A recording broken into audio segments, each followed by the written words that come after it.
Hello students, how are you all? I hope you all are safe and fine at your homes. So हम chapter पर रहे थे micro organisms, microbes, good और bad. तो हमने microbes की effect के बारे में देखा था और देखा था हमने कि सबसे पहले हमने देखा था कि माइक्रो ऑर्गेनिज़म होता क्या है। तो माइक्रो ऑर्गेनिज़म क्या होता है? छोटे छोटे लिविंग ऑर्गेनिज़म जो कि बहुत माइक्रोस्कोपिक है, उन स्मॉल ऑर्गेनिज़म को माइक्रो ऑर्गेनिज़म कहा जाता है। और वही माइक्रो ऑर्गेनिज़म्स के हमने बहुत सारे क्लासिफिकेशन देखे थे कि कौन कौन से टाइप्स के होते हैं। तो कौन से टाइप्स के होते हैं? Bacteria, protozoa, fungi, algae. And more over हमने देखा था कि वायरसेस, हमने पढ़ा था कि वायरसेस से बहुत सारी बीमारियां भी होती है, जैसे कि अभी कोविड-19, कोरोना वायरस। देन हमने पढ़ा था यूज़फुल माइक्रोब्स के बारे में, जो कि यूज़फुल होते हैं माइक्रो ऑर्गेनिज़म। तो सबसे पहले हमने देखा था कि किन चीज़ों में यूज़फुल होते हैं। तो किन में यूज़ होता है? उनका फूड एंड बेवरेजेस इंडस्ट्रीज़। तो हमने इसके बारे में पढ़ा था फूड एंड बेवरेज इंडस्ट्रीज़ में कैसे यूज़फुल होते हैं। आज हम पढ़ेंगे फार्मास्यूटिकल इंडस्ट्री, मतलब दवाइयाँ बनाने में फार्मास्यूटिकल इंडस्ट्री में कैसे यूज़फुल होता है। So making medicine, all of you know about antibiotic tablets. हमें जब भी हम बीमार होते हैं या हम डॉक्टर के पास जाते हैं, हमें मान लो कि मलेरिया है या हमें कोई दूसरा फीवर है, तो डॉक्टर्स मेडिसिन के साथ हमें एडिशनल एंटीबायोटिक्स भी देते हैं, है ना। पैरासीटामोल के साथ एंटीबायोटिक्स भी हमें दी जाती है। तो ये एंटीबायोटिक्स क्या करती है? ये एंटीबायोटिक्स जो माइक्रो ऑर्गेनिज़म से होने वाली डिसीज़ेज़ है उनको स्टॉप करती है। उनके जो माइक्रो ऑर्गेनिज़म हमारी बॉडी में है जो इफ़ेक्ट कर रहे हैं, उस इफ़ेक्ट को स्टॉप करती है और कम करती है। Penicillin is common and first antibiotic. Penicillin जो है वो सबसे कॉमन और फर्स्ट एंटीबायोटिक थी जो बनाई गई। किससे बनाई गई? वो फंगाई से बनाई गई। फंगाई जिसका नाम था penicillin. Now streptomycin, tetracycline and erythromycin are some other examples. ये दूसरी एग्जाम्पल्स है जो कि एंटीबायोटिक्स है। Antibiotics are also use to control many plant and animal disease. Antibiotics plant और एनिमल डिसीज में भी यूज़ की जाती है। Now antibiotics are medicines that are used to treat infections caused by the germs as bacteria and certain parasites. Parasites means जो कि हमारी body से न्यूट्रिशन लेते हैं या दूसरी जो भी माइक्रो ऑर्गेनिज्म जो हमारी बॉडी से हमारा न्यूट्रिशन या उनके लिए न्यूट्रिशन ले रहे हैं, वो पैरासाइट्स होते हैं। एंड बैक्टीरिया, इनसे फाइट करने के लिए एंटीबायोटिक्स यूज़ की जाती है, उन्हें ट्रीट करने के लिए।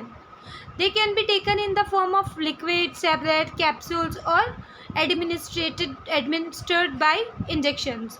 तो ये किसी भी फॉर्म में हमें दी जा सकती है, डॉक्टर्स के थ्रू इंजेक्शन दे दिया गया या लिक्विड या टैबलेट्स के थ्रू दी जाती है। Now antibiotics do not work against viral infection. Antibiotic viral infections में काम नहीं आती, such as cold, flu, cough, bronchitis, sore throat और fungal infection of skin. It is important to remember that antibiotic should be taken only on the advice of qualified doctor. हमें doctors की advice पे ही antibiotics लेनी चाहिए। हमें ऐसा नहीं करना चाहिए कि अपनी मन से कोई भी एंटीबायोटिक्स ले लें, क्योंकि वो हमारे हेल्थ के लिए बहुत ज़्यादा हार्मफुल रहेगा। While taking antibiotics follow the directions carefully. जितना डॉक्टर ने कहा है उतनी ही मात्रा में लेनी चाहिए।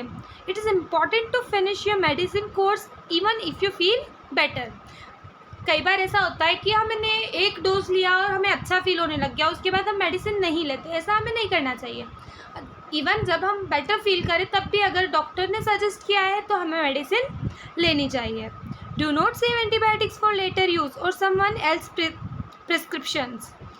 किसी और को हमारी जो एंटीबायोटिक हमें डॉक्टर ने दी थी वो हमें नहीं देना चाहिए। जो दूसरों, हमें डॉक्टर की प्रिस्क्रिप्शन पे ही लेना चाहिए और दूसरों को भी हमें यही सलाह देना चाहिए। हमें उसे फ्यूचर यूज़ के लिए भी सेव नहीं करना चाहिए। अननेसेसरीली टेकिंग एंटीबायोटिक्स में kill the beneficial bacteria in your body. अगर हम ज़्यादा एंटीबायोटिक्स लेंगे तो हमारी बॉडी के जो बेनिफिशियल बैक्टीरिया, जिससे हमारी बॉडी को फ़ायदा हो रहा है, वो भी बैक्टीरिया हमारी बॉडी से ख़त्म हो जाएंगे। Now in making making vaccines. So do you know what vaccines are? Vaccines क्या होती है हमें पता है? अभी मतलब बहुत ज़्यादा हम सुन रहे हैं वैक्सीन के बारे में, टीवी न्यूज़ में, even sometimes calling via mobile कि वैक्सीन से ये हो रहा है, वैक्सीन से हो रहा है. तो वैक्सीन होती क्या है? तो वैक्सीन किससे बनती है पता है आपको? वैक्सीन माइक्रो ऑर्गेनिज्म से ही बनती है. फॉर एग्ज़ाम्पल कोविड की वैक्सीन अगर बन रही है, ठीक है, तो वो कोविड का एक कोरोना वायरस का, कोरोना का एक छोटा सा पार्ट, ऐसा पार्ट जो कि डेड है या बहुत ही कम वर्किंग है, उसके ही पार्ट से उसकी वैक्सीन बनेगी. ठीक है, और उसी पार्ट को जब बॉडी में इंसर्ट किया जाएगा with the help of injection, तो वो अपनी एंटीबॉडीज़ प्रिपेयर कर लेगा. अपनी एंटीबॉडीज़ प्रिपेयर करेगा. किस लिए प्रिपेयर करेगा? उसी डिसीज़, उसी तरह के वायरस से फाइट करने के लिए. So in your childhood you would have been given vaccine. हमारे बचपन में भी हमें बहुत सारी वैक्सीन्स लगती है, जैसे कि पोलियो वैक्सीन लगती है. Then from the very childhood we get vaccinations time to time. Our parents gives us takes us to the hospital for the vaccination, है ना. वैक्सीनेशन के लिए हमारे मम्मी पापा हमें हॉस्पिटल ले जाया करते हैं. सो when the vaccines are injected into the body of a patient, the body produces antibodies for them. अगर हमारी बॉडी में वैक्सीन इंजेक्ट किया जाता है तो हमारी बॉडी क्या प्रिपेयर करना स्टार्ट कर देती है? एंटीबॉडीज़ प्रिपेयर करना स्टार्ट कर देती है. अब जो एंटीबॉडीज़ है वो हमारी बॉडी में ही रहती है. अब क्या होता है, जब वो वायरस हमारी बॉडी पे अटैक करता है तो वो जो एंटीबॉडीज़ है वो उससे फाइट करती है और हमें सेव्ड रखती है. Disease such as measles, small pox, polio, mumps, tuberculosis can be prevent by the vaccination. ये सारी डिजीजेस वैक्सीनेशन से प्रिवेंट हमें कर सकती है, हमें उनसे बचा सकती है. The disease called small pox is eradicated from most part of the world. ये स्मॉल पॉक्स नाम की जो डिसीज़ है, ठीक है, ये वैक्सीनेशन की वजह से वर्ल्ड के बहुत सारे पार्ट से ख़त्म हो चुकी है. इरेडिकेट होना मतलब ख़त्म होना. Polio drop is given to protect children and pulse polio program. Polio drops पिलाए जाते हैं, वो भी वैक्सीन ही होते हैं. Nowadays vaccine which are made on large scale. अब अभी तो वैक्सीन बहुत ज़्यादा लार्ज स्केल में बन रही है. जैसे कि मैंने आपको स्टार्टिंग में एग्जांपल दिया था, कोविड-19 की वैक्सीन 18 अबाउ सभी को लग रही है. आपके पेरेंट्स से भी आप पूछ सकते हो, उन्होंने भी कोविड की वैक्सीन्स लगवाई है. And vaccination is very important nowadays. अभी कोरोना वायरस की वजह से सभी को बहुत ज़्यादा प्रॉब्लम हो रही है और इसी प्रॉब्लम से बचने के लिए vaccination is the only solution. And even we have to take care of ourselves. We should protect ourselves from harmful microorganism. जो harmful microorganism है, जो नुकसान पहुंचा रहा है, उन microorganism से हमें अपने आप को protected रखना चाहिए. जैसे कि गवर्नमेंट की गाइडलाइंस है वैसे ही हमें काम करना चाहिए. सैनिटाइज़र का यूज़, मास्क का यूज़ करना चाहिए, even social distancing and everything. हमें ये सारी चीज़ें फॉलो करनी चाहिए.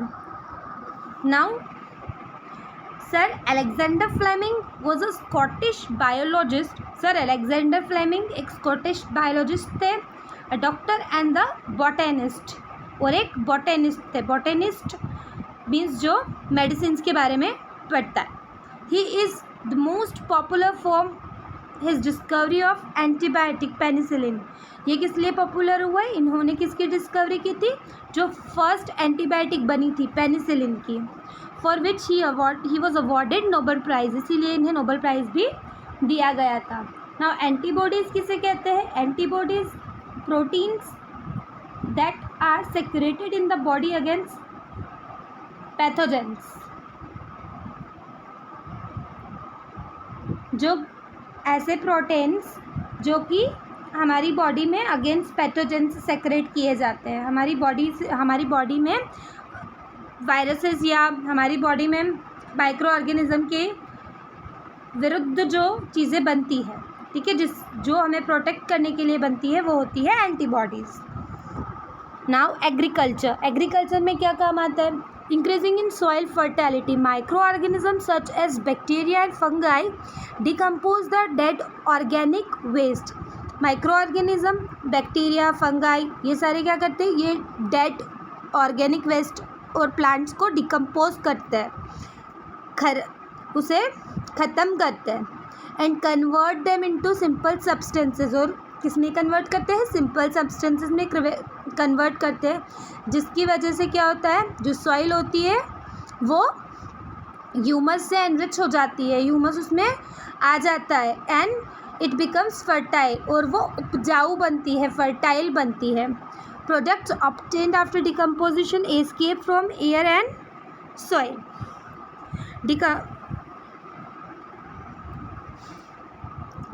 द प्रोडक्ट ऑब्टेन, जो डिकम्पोजिशन के बाद क्या प्रोडक्ट ऑब्टेन होता है, ह्यूमस. ठीक है, सॉइल में क्या बन जाता है, ह्यूमस आ जाता है.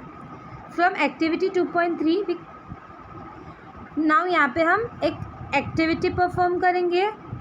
सो in this activity we have to observe the microbial decomposition कैसे होता है ये हम ऑब्जर्व करेंगे. तो हम क्या एक्टिविटी प्रोसीजर क्या करेंगे इसमें, collect some vegetables fruits waste from your house. हम अपने घरों से वेजिटेबल और फ्रूट्स के वेस्ट कलेक्ट करेंगे.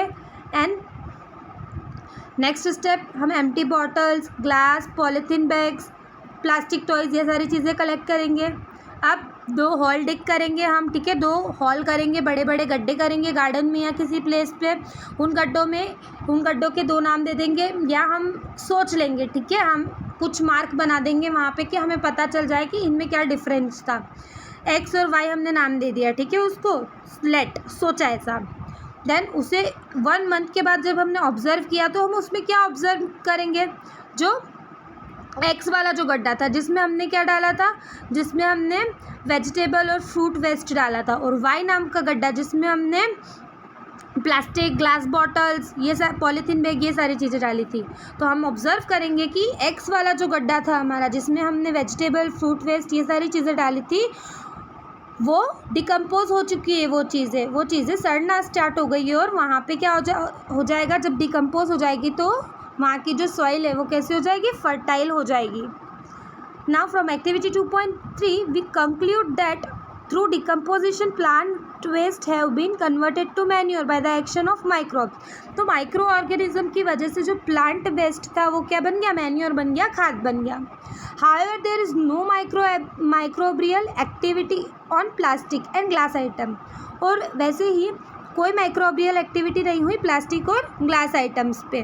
प्लास्टिक और ग्लास आइटम की वो चेंज नहीं हुई क्योंकि इनको डिकम्पोज होने में बहुत ही ज़्यादा टाइम लगता है. इसीलिए हमें कहा जाता है कि हम प्लास्टिक वेस्ट कम से कम ही यूज़ करें, प्लास्टिक चीज़ों को, और प्लास्टिक का वेस्ट कम से कम करें.